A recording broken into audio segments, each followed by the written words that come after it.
جو بندہ میری طرف چل کے آتا ہے عطاؤ ہر ولطن و کما قال علیہ السلام، اللہ تبارک و تعالیٰ کے محبوب ارشاد فرماتے ہیں، رب فرماتے ہیں میری رحمت اس کی طرف دوڑ کر آتی ہے، کمی جو ہوتی ہے وہ بندوں کی طرف سے ہوتی ہے۔ پھر حدیث کے آخری الفاظ ہیں، اللہ تبارک و تعالیٰ کے محبوب ارشاد فرماتے ہیں، رب فرماتے ہیں من ذکرنی نفسی، میرا بندہ اگر اپنے دل میں میرا ذکر کرے نا، دل میں مجھے یاد کرے تو ذکرتہ نفسہ، میں بھی اسے یاد کرتا ہوں۔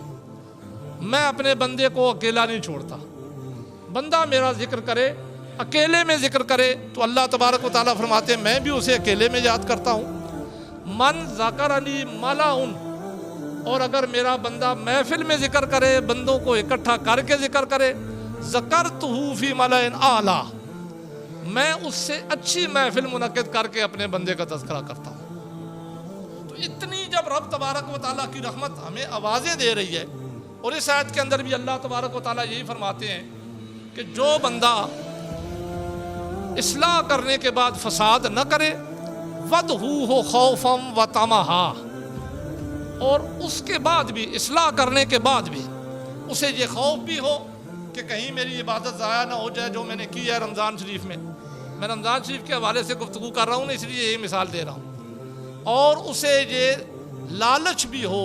کہ اللہ کی رحمت بڑی وسیع ہے، اگر میں اپنی ٹوٹی پھوٹی عبادت بھی کروں گا تو اللہ تبارک و تعالیٰ اسے قبول کر کے نہ صرف میرے گناہوں کی بخشش فرمائیں گے بلکہ اللہ تبارک و تعالیٰ مجھے درجات بھی عطا کر دیں گے۔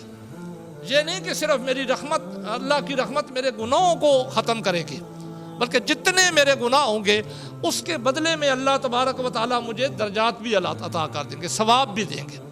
جب بندہ اس حال میں رہے تو اللہ تبارک و تعالیٰ فرماتے ہیں ان رحمت اللہ قریب من المحسنین، اللہ کی رحمت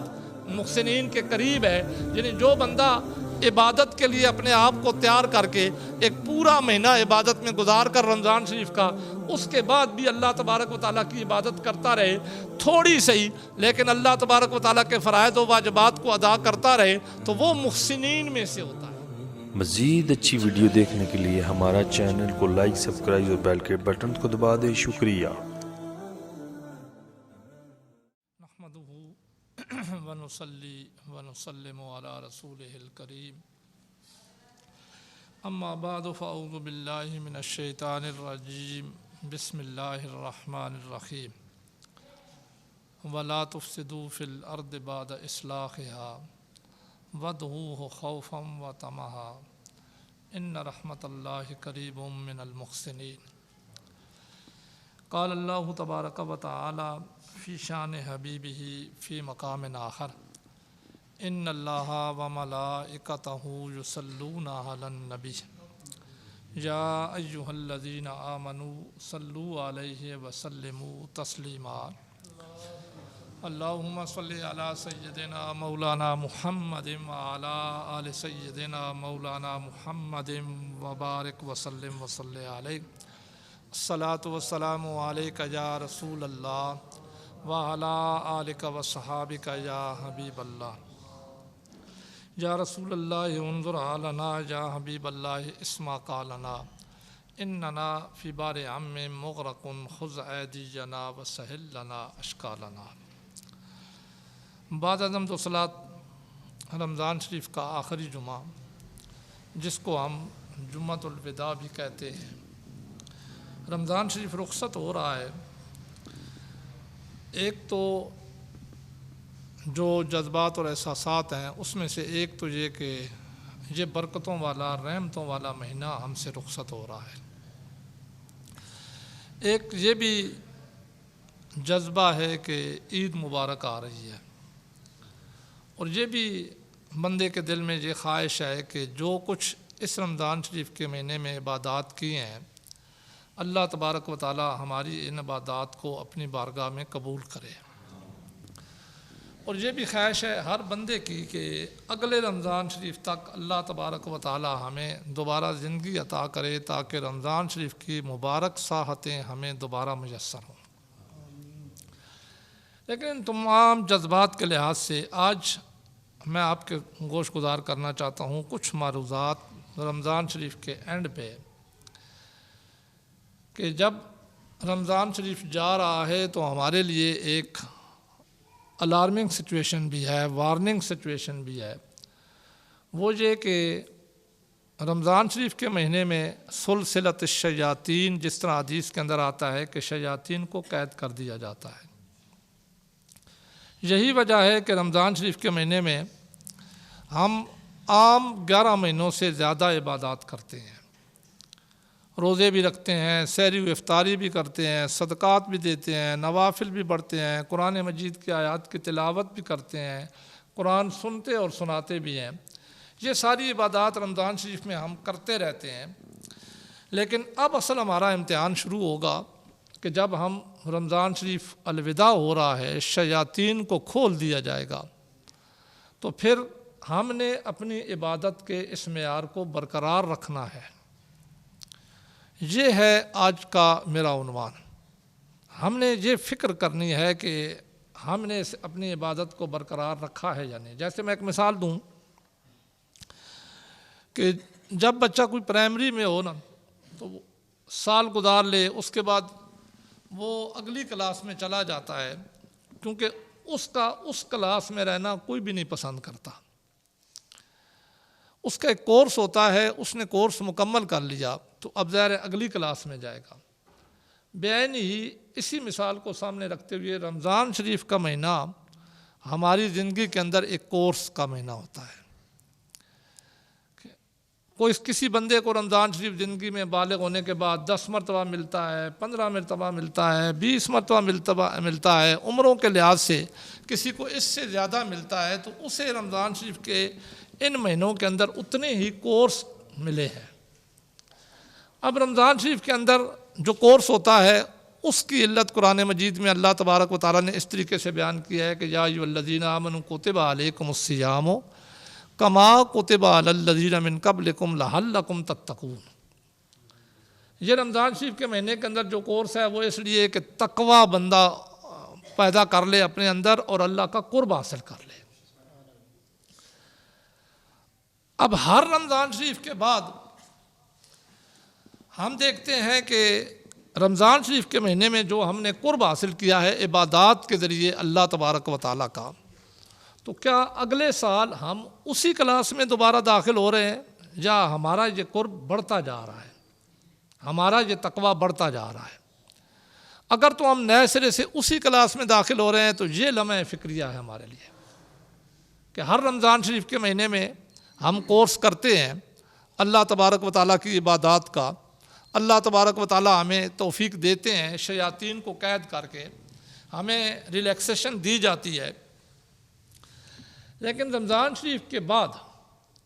کیا ہم اگلی کلاس میں جاتے ہیں یا نہیں؟ یا سال گزرنے کے بعد ہم دوبارہ تقوی کے اسی معیار پہ آ کر پھر رمضان شریف میں داخل ہو رہے ہیں؟ اگر تو ایسا ہے تو اس کو کوئی بھی نہیں پسند کرے گا۔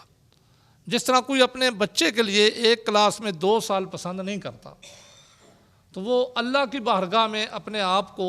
ایک ہی کلاس میں بار بار آنا کیسے پسند کرے گا؟ اس کے لیے ہمیں کیا کرنا ہے؟ اس کا فلسفہ قرآن مجید کی اس آیت مقدسہ سے آج آپ کے سامنے گوش کرنا چاہتا ہوں۔ اللہ تبارک و تعالیٰ قرآن مجید میں فرماتے ہیں وَلَا تُفْسِدُوا فِي الْأَرْضِ بَعْدَ إِصْلَاحِهَا، کہ زمین میں اصلاح کے بعد فساد نہ کرو۔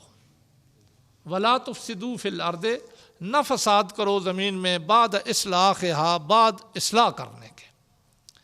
اب ایک تو اس کا معنی یہ ہے کہ زمین کے اندر اگر کوئی فسادی ہیں ان کو ختم کر دیا جائے تو دوبارہ فسادیوں کو زمین میں نہ داخل ہونے دیا جائے، یہ ایک معنی ہے۔ ایک معنی ظاہر قرآن مجید کی جب آیت ہے تو اس کے مفاہیم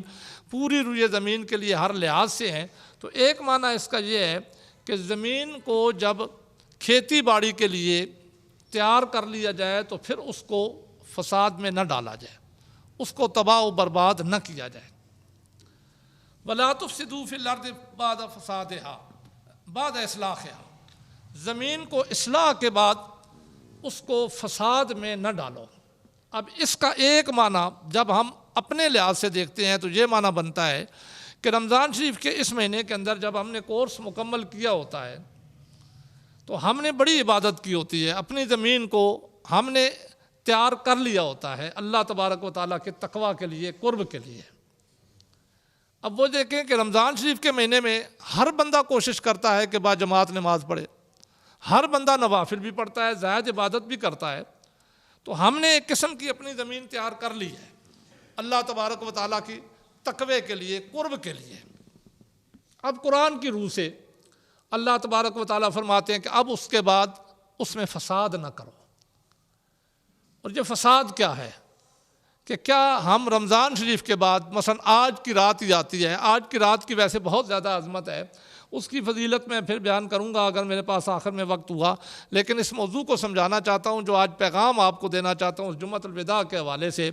وہ یہ کہ جب ہم نے اپنی زمین تیار کر لی ہے اللہ تبارک و تعالیٰ کی رضا کے لیے، یہ ایک مہینہ گزار لیا ہے، اب ہم نے اس ایک مہینے کی عبادات کو ضائع نہیں کرنا۔ جو ہم نے اپنی زمین تیار کر لی ہے اس کو اب فساد میں نہیں ڈالنا۔ چلو نوافل نہ صحیح، قرآن مجید اگر اس ایک مہینے کے اندر کسی نے 4 مرتبہ ختم کیا تو 4 مرتبہ نہ صحیح، لیکن فرائض کی پابندی تو ہمیں کرنی ہوگی۔ قرآن مجید کی 1-2 آیات تو کم از کم روز تلاوت کرنا ہوگی۔ تو یہ فساد سے بچنے کا ذریعہ ہے۔ اور اللہ تبارک و تعالیٰ اصلاح کے بعد فساد کرنے والوں کی مثال دیتے ہیں نا قرآن مجید میں، ایک بڑھیا عورت کی مثال دی گئی ہے، وَلَا تَكُونُوا كَالَّتِي نَقَضَتْ غَزْلَهَا مِن بَعْدِ قُوَّةٍ أَنْكَاثًا۔ اللہ تبارک و تعالیٰ کو یہ بات پسند نہیں ہے کہ بندہ اصلاح کرنے کے بعد پھر فساد کرے، جبکہ ہر رمضان شریف کے مہینے کے بعد اکثر یہ دیکھا گیا کہ بلکہ رمضان کی رات کو ہی جو لیلۃ العید ہے جس کی بہت بڑی فضیلت ہے، ہم اسی رات ہی فساد میں پڑ جاتے ہیں، ہم اپنی ان عبادات کو ضائع کر رہے ہوتے ہیں۔ جبکہ میں نے پہلے ابتداءً کہا کہ ہمیں ہر آنے والے رمضان شریف میں اگلی کلاس میں ہونا چاہیے۔ رمضان شریف کے اندر جو ہم نے تقوی حاصل کیا، اپنی زمین کو زرخیز کیا، اس زمین کو اگلے سال ہمیں اور اعلیٰ طریقے سے اس کے اندر پیداوار پیدا کرنی چاہیے، ہم تقوی کے اعلیٰ درجے پہ ہونے چاہیے۔ یہاں ایک عورت کا تذکرہ ہے اس آیت کے اندر، اس کا نام تھا جہرانہ۔ یہ مقام جہرانہ ہے مکہ شریف میں کہ جہاں سے لوگ نیت باندھ کر عمرے کے لیے احرام باندھتے ہیں، جس کو بڑا عمرہ کہا جاتا ہے۔ یہ جہرانہ اسی عورت کے نام پر پڑا گیا، یہ مقام جہرانہ اسی عورت کے نام کی وجہ سے، اس عورت کا نام جہرانہ تھا۔ اس کا طریقہ یہ ہوا کرتا تھا کہ وہ سوت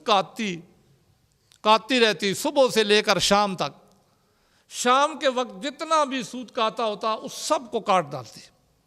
تو اللہ تبارک و تعالیٰ نے اس کی مثال قرآن مجید میں بیان کی کہ ایسی عورت کی طرح نہ ہو، وَلَا تَكُونُوا كَالَّتِي نَقَضَتْ غَزْلَهَا مِن بَعْدِ قُوَّةٍ أَنْكَاثًا۔ ایسی عورت کی طرح نہ ہو جو ساری محنت مشقت کر کے سوت کاٹ کر پھر اس کے بعد اس کو توڑ ڈالتی ہے۔ تو اللہ تبارک و تعالیٰ فرماتے ہیں میرے بندو میں تم سے یہ چیز نہیں پسند کرتا۔ اب اسی مثال کو ذرا یہاں پہ فٹ کریں نا کہ رمضان شریف کا پورا مہینہ عبادت میں گزار کر اب یہ ایک قسم کا سود کاٹنا ہے، ہم نے کاٹا محنت کر کے، ان مبارک ساحتوں میں رات کے اس پیر بھی جہاں عشاء کی نماز 10 منٹ میں ختم ہوتی تھی، 1 گھنٹہ سوا گھنٹہ سارے کھڑے رہے، پڑھتے رہے۔ یہ اللہ کی بارگاہ میں قرب کا ایک ذریعہ تھا، تقوی کا ایک ذریعہ تھا۔ تو کیا اب ہم اس اپنے سود کاتے ہوئے کو عید کا چاند نظر آنے کے بعد کاٹ ڈالیں گے؟ اللہ تبارک و تعالیٰ کو تو یہ بات پسند نہیں ہے، بلکہ اللہ تبارک و تعالیٰ کی رحمت اتنی وسیع ہے کہ اللہ تبارک و تعالیٰ کی ذات تو فرماتے ہیں کہ چلو تم نے رمضان شریف کے مہینے میں شیاطین قید تھے، زیادہ عبادات کی، لیکن رمضان شریف کے مہینے کے بعد بھی تم نے عبادات کی طرف توجہ دینی ہے۔ وہ نہ صحیح کہ جو تم نے رمضان شریف کے مہینے میں کیا، لیکن تمہیں رمضان شریف کے بعد بھی میرا قرب لینا ہے۔ اور اللہ تبارک و تعالیٰ فرماتے ہیں، حدیث قدسی ہے، حضور علیہ الصلوۃ والسلام فرماتے ہیں کہ رب تبارک و تعالیٰ فرماتا ہے کہ میری رحمت تو اتنی وسیع ہے کہ من تقرب منی شبرن، جو بندہ ایک بالشت میری طرف آتا ہے۔ اب یہاں اللہ تبارک و تعالیٰ کی وسیع رحمت کا اندازہ لگائیے۔ میں نے ابتداءً کہا کہ چلو رمضان شریف کی طرح تو اگر سارا سال آپ نہیں اتنی مشقت کر سکتے، نہیں اتنا عبادت میں مشغول ہو سکتے تو کم از کم اس کا کچھ حصہ تو غیر رمضان میں ہونا چاہیے نا. یہ تو نہیں کہ اس کو بالکل ہی بلا دیا جائے. یعنی وہ جو نوافل بھی پڑھا کرتے تھے, سنت مؤکدہ تراویح بھی پڑھا کرتے تھے رات کو, اب رمضان شریف کے بعد وہ فرائض بھی چھوڑ دیں. تو یہ تو بندے نے اپنی عبادت کو کرنے کے بعد, اپنی زمین کو پیداوار دینے کے بعد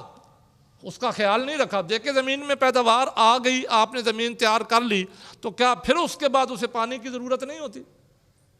اسے لوازمات کی پھر بھی ضرورت ہوتی ہے. تو ہمارا حال بھی کیا یہی تو نہیں ہے کہ جب کہ اللہ تبارک و تعالیٰ اس آیت کے اندر یہ واضح طور پر فرماتے ہیں کہ زمین کو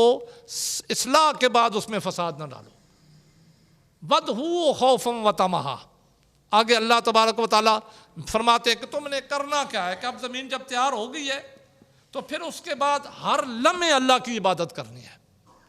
اس مقدار میں نہ صحیح, میں نے پہلے آپ کے سامنے بیان کیا, لیکن اللہ کی رحمت تو اتنی وسیع ہے کہ من تقرب منی شبرن تقربت منہ ذراعن. اللہ تبارک و تعالیٰ فرماتے ہیں جو ایک بالشت میری طرف آتا ہے, میرا قرب اختیار کرتا ہے, میرے قریب ہوتا ہے, میں ایک گز اس کے قریب ہوتا ہوں. اب اللہ تبارک و تعالیٰ تو قریب ہونے سے پاک ہے نا, جسم کے لیے قریب ہونا ہے نا. تو یہاں معنی یہ ہے کہ اللہ فرماتے ہیں میری رحمت ایک گز اس کے قریب آ جاتی ہے. من تقرب منی ذراعن تقربت منہ باہا. اللہ تبارک و تعالیٰ فرماتے ہیں, حضور علیہ الصلوۃ والسلام فرماتے ہیں, یہ حدیث قدسی ہے کہ رب فرماتا ہے جو ایک گز میرے قریب ہو نا. اب یہ ادنا ہے بالشت کہ تھوڑی سی عبادت کرو, اللہ تبارک و تعالیٰ کی رحمت تمہارے بہت زیادہ قریب ہو جائے گی, کثیر عبادت ہو جائے گی. لیکن اگر اسی عبادت کو تھوڑا اور بڑھاؤ گے, اللہ تبارک و تعالیٰ کے محبوب ارشاد فرماتے ہیں, رب فرماتا ہے من تقرب منی ذراعن تقربت منہ باہا. جو بندہ ایک گز میرے قریب ہوتا ہے, اللہ فرماتے ہیں میں اس کے 2 گز قریب ہو جاتا ہوں. یعنی معنی یہ ہے کہ میری رحمت اتنی کثیر اسے ڈھانپ لیتی ہے کہ وہ 2 گز کی طرح ہو جاتی ہے. پھر اللہ تبارک و تعالیٰ فرماتے ہیں کہ جو بندہ اتانی من اتانی یمشی, جو بندہ میری طرف چل کے آتا ہے. اب یہاں چل کے آنے سے مراد کیا ہے کہ آپ ارادہ کرتے ہیں نیکی کا. اللہ تبارک و تعالیٰ تو آنے سے پاک ہے, لیکن یہ حدیث کے الفاظ ہیں من اتانی یمشی, جو بندہ میری طرف چل کے آتا ہے, اتاؤ ہر ولطن و کما قال علیہ السلام. اللہ تبارک و تعالیٰ کے محبوب ارشاد فرماتے ہیں, رب فرماتا ہے میری رحمت اس کی طرف دوڑ کر آتی ہے. کمی جو ہوتی ہے وہ بندوں کی طرف سے ہوتی ہے. پھر حدیث کے آخری الفاظ ہیں, اللہ تبارک و تعالیٰ کے محبوب ارشاد فرماتے ہیں, رب فرماتا ہے من ذکرنی نفسی, میرا بندہ اگر اپنے دل میں میرا ذکر کرے نا, دل میں مجھے یاد کرے, تو ذکرتہ نفسہ, میں بھی اسے یاد کرتا ہوں. میں اپنے بندے کو اکیلا نہیں چھوڑتا. بندہ میرا ذکر کرے, اکیلے میں ذکر کرے, تو اللہ تبارک و تعالیٰ فرماتے ہیں میں بھی اسے اکیلے میں یاد کرتا ہوں. من ذکرنی ملأ, اور اگر میرا بندہ محفل میں ذکر کرے, بندوں کو اکٹھا کر کے ذکر کرے, ذکرتہ فی ملأ اعلیٰ, میں اس سے اچھی محفل منعقد کر کے اپنے بندے کا تذکرہ کرتا ہوں. تو اتنی جب رب تبارک و تعالیٰ کی رحمت ہمیں آوازیں دے رہی ہے, اور اس آیت کے اندر بھی اللہ تبارک و تعالیٰ یہی فرماتے ہیں کہ جو بندہ اصلاح کرنے کے بعد فساد نہ کرے, وَدْعُوهُ خَوْفًا وَطَمَعًا, اور اس کے بعد بھی, اصلاح کرنے کے بعد بھی اسے یہ خوف بھی ہو کہ کہیں میری عبادت ضائع نہ ہو جائے جو میں نے کی ہے رمضان شریف میں. میں رمضان شریف کے حوالے سے گفتگو کر رہا ہوں نا, اس لیے یہی مثال دے رہا ہوں. اور اسے یہ لالچ بھی ہو کہ اللہ کی رحمت بڑی وسیع ہے, اگر میں اپنی ٹوٹی پھوٹی عبادت بھی کروں گا تو اللہ تبارک و تعالیٰ اسے قبول کر کے نہ صرف میرے گناہوں کی بخشش فرمائیں گے, بلکہ اللہ تبارک و تعالیٰ مجھے درجات بھی عطا کر دیں گے. یہ نہیں کہ صرف میری رحمت, اللہ کی رحمت میرے گناہوں کو ختم کرے گی, بلکہ جتنے میرے گناہ ہوں گے اس کے بدلے میں اللہ تبارک و تعالیٰ مجھے درجات بھی عطا کر دیں گے, ثواب بھی دیں گے. جب بندہ اس حال میں رہے تو اللہ تبارک و تعالیٰ فرماتے ہیں ان رحمت اللہ قریب من المحسنین, اللہ کی رحمت محسنین کے قریب ہے. یعنی جو بندہ عبادت کے لیے اپنے آپ کو تیار کر کے ایک پورا مہینہ عبادت میں گزار کر رمضان شریف کا، اس کے بعد بھی اللہ تبارک و تعالیٰ کی عبادت کرتا رہے، تھوڑی صحیح لیکن اللہ تبارک و تعالیٰ کے فرائض و واجبات کو ادا کرتا رہے، تو وہ محسنین میں سے ہوتا ہے۔ وہ اللہ تبارک و تعالیٰ کی بارگاہ میں محسنین کہتے ہیں نیکی کرنے والوں میں سے، احسان کرنے والوں میں سے، اچھائی کرنے والوں میں سے ہوتا ہے۔ اور اللہ تبارک و تعالیٰ فرماتے ہیں جو محسنین میں سے آ گیا، ان رحمت اللہ قریب من المحسنین، میری رحمت محسنین کے قریب ہے۔ وہ محسنین میں سے آ گئے تو اللہ تبارک و تعالیٰ فرماتے ہیں پھر میری رحمت ان کو ڈھانپے رکھتی ہے۔ اگر ان سے کوئی خطا سرزد بھی ہو جائے تو میری رحمت کی وجہ سے میں ان کی خطا کو معاف کر کے ان کو اپنی رحمت میں لپیٹے رکھتا ہوں۔ یہی وجہ تھی کہ اس آیت کی تفسیر حضرت عمر بن عبدالعزیز رضی اللہ تعالیٰ عنہ نے، جب اب دیکھیں نا آج آخری دن ہے، کل عید کا دن آئے گا، رات کو ہی عید رات ہوگی، تو عید رات کی ویسے بڑی عظمت ہے، لیکن میں اس جانب آج اس لیے نہیں جانا چاہتا کہ میرے پاس ٹائم تھوڑا ہے، میں اسی موضوع پہ آپ کے گوش گزار کرنا چاہتا ہوں کہ ہم نے رمضان شریف جب گزارا ہے، ہم نے اپنی زمین کو تیار کر لیا ہے، تو اب رمضان شریف ختم ہو تو اس زمین کو فساد میں نہیں ڈالنا، کیونکہ یہ اللہ تبارک و تعالیٰ کا حکم ہے۔ اگر ہم نے فساد میں ڈال دیا تو پھر وہی حال ہوگا جو اس عورت کا حال، جرانہ نامی عورت کا حال مثال قرآن مجید میں دی کہ اللہ کو یہ بات پسند نہیں ہے۔ لیکن اگر ہم اس کے بعد بھی کوشش کرتے رہے، اب مشکل تھوڑی ضرور ہوگی کیونکہ شیاطین کو اب آزاد کر دیا جائے گا۔ وہ جو شیاطین ہمیں ریلیکس دیا گیا تھا رمضان شریف کے مہینے میں، اب وہ ریلیکسیشن ختم ہو جائے گی، لیکن یہ اسی لیے ختم کی جا رہی ہے کہ بندہ اب اپنے آپ کو تیار کر چکا ہے پورا ایک مہینہ، تو اس لیے اب شیطان کا مقابلہ کرے گا تو پھر محسنین میں سے بندہ ہوگا۔ تو محسنین کون ہوتے ہیں، ان کا مقام کیا ہوتا ہے؟ حضرت عمر بن عبدالعزیز رضی اللہ تعالیٰ عنہ جب عید جمعۃ الوداع ختم ہوا، اگلے دن عید کا دن تھا، تو آپ نے عید کا خطبہ دیا، تو آپ نے خطبے میں چند آیات تلاوت کی، ان میں سے ایک آیت یہ تلاوت کی حضرت عمر بن عبدالعزیز رضی اللہ تعالیٰ عنہ نے، یہی کہ ان رحمت اللہ قریب من المحسنین۔ تو عمر بن عبدالعزیز جب یہ آیت تلاوت کرتے ہیں نا تو اس کے بعد دعا کرتے ہیں، وہیں پہ خطبہ عید دیتے ہوئے اللہ کی بارگاہ میں عرض کرتے ہیں اللہم انک قلت وقولک الحق، اے اللہ تو نے یہ فرمایا، میں نے بھی آپ کے سامنے خطبے میں یہی آیت تلاوت کی کہ رب فرماتا ہے کہ میری رحمت محسنین کے قریب ہے، آپ نے بھی یہی آیت تلاوت کر کے پھر اس کے بعد اللہ کی بارگاہ میں عرض کی اے اللہ تیرا فرمان ہے کہ ان رحمت اللہ قریب من المحسنین وقولک الحق، یا اللہ تیرا قول سچا ہے، تیرا فرمان سچا ہے، اس کے جھوٹا ہونے میں کسی کو کسی قسم کا کوئی ذرا بر شبہ بھی نہیں ہے، کیونکہ تو جھوٹ سے پاک ہے، تیرا قول سچا ہے۔ اب فرماتے ہیں فَإِن كُنتُ مِنَ الْمُحْسِنِينَ، یا اللہ اگر میں بھی محسنین میں سے ہوں، جیسے تو نے کہا کہ میری رحمت محسنین کے قریب ہے، اگر میں بھی محسنین میں سے ہوں۔ اب دیکھیں یہ وہ ہستیاں ہیں کہ جن کو خلیفہ راشد شمار کیا جاتا ہے۔ عمر بن عبدالعزیز رضی اللہ عنہ کا دور خلفائے راشدین کے دور کی طرح تھا، یہاں تک کہ بعضوں نے ان کو 5واں خلیفہ مانا ہے۔ اتنی عظیم ہستی، پھر بھی اللہ کی بارگاہ میں عرض کرتے ہیں کہ یا اللہ فَإِن كُنتُ مِنَ الْمُحْسِنِينَ، اگر میں بھی محسنین میں سے ہوں فَارْحَمْنِی، تو یا اللہ پھر تو میرا کوٹا بنتا ہے نا اس آیت کے ذریعے سے،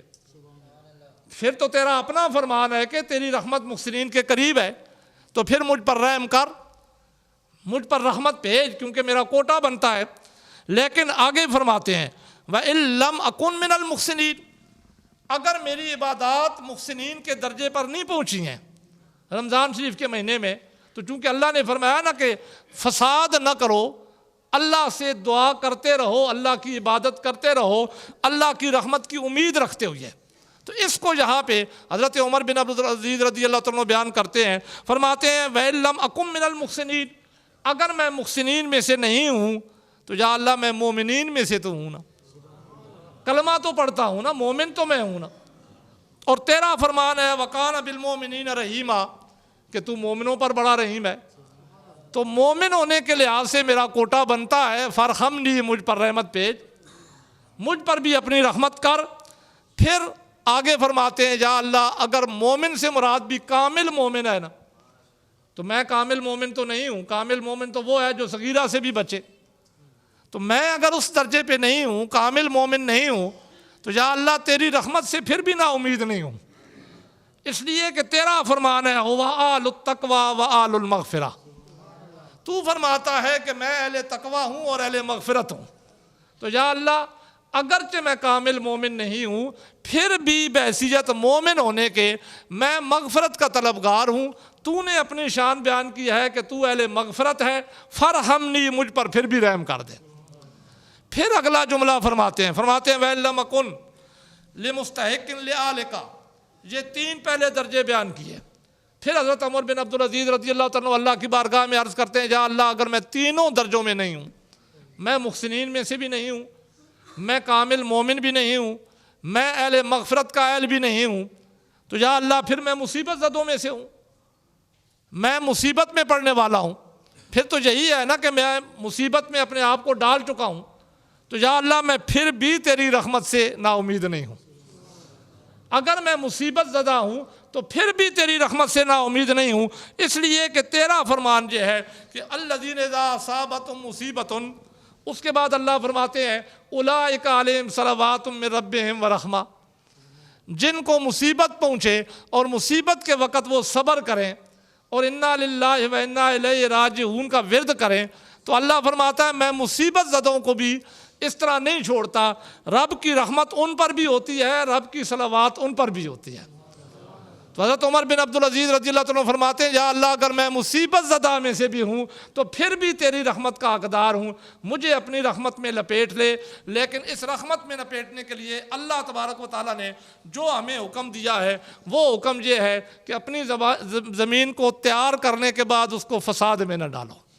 تو اگر ہم نے اس رمضان شریف کے مہینے میں اپنی زمین کو عبادات کے ذریعے تیار کر لیا ہے تو اب رب کے فرمان کے مطابق ہمیں اپنی ان عبادات کو ضائع نہیں کرنا، غیر رمضان میں بھی ہم نے عبادت کا یہ سلسلہ اسی طرح قائم رکھنا ہے۔ اللہ تبارک و تعالی ہمیں اس کی توفیق دے۔ اللہ تبارک و تعالی عقیدہ حق اہل سنت و جماعت پہ قائم و دائم رکھے۔